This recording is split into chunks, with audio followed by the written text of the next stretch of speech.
durati biyya kan keetiif alamaan carratti meedaaliyaa argatu keetiif maal yoon sitti dhagame? Baay'ee gammachuu guddaan natti dhagahamee jira. Maaliif tokkoffaa ba'ee warqii biyya kootiif fiduu kiyyaaf baay'ee guddaan gammachuu natti dhagahameera. I'm so happy just I get for first medals for our country.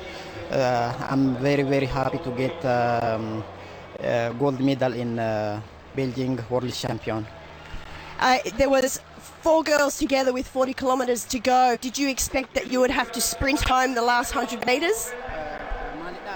Kilometri 40 booda nama 40 sprinti isaan itti mo'adha hin qabayyattee yaaddee turte moo? Yeroo tokko namni isaan qixxintaa isaa booda duubatti deebi'ee isaan laalaa ture isaa booddee deemee jechuudha. Just after 40k I will try to test them.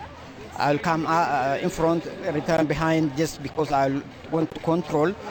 Then it's coming to a stadium. I'll try my best to final decision. I take off and I win the marathon. You were ranked first in 2015 coming into this race. Did you feel any pressure at all? Mare was ranked first this year, fastest time in 2015. Did she feel any pressure coming into this race?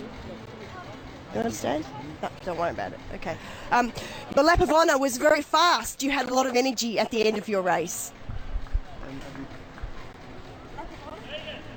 The flag, very fast. Yeah. So, a lot of energy. Yeah. Maalidha haga alaabaa biyya kan keetii qabatteetiin yoo fidduu baay'ee humna baay'ee fayyadamteetti kun maal? Gammachuurraa ta'e baay'een gammadeera waan ta'eef. Even if I have enough energy in my legs, that's why I get very happy. I don't feel anything. Maybe I try to run again other marathon if. And will you go out to celebrate tonight? Yeah, of course.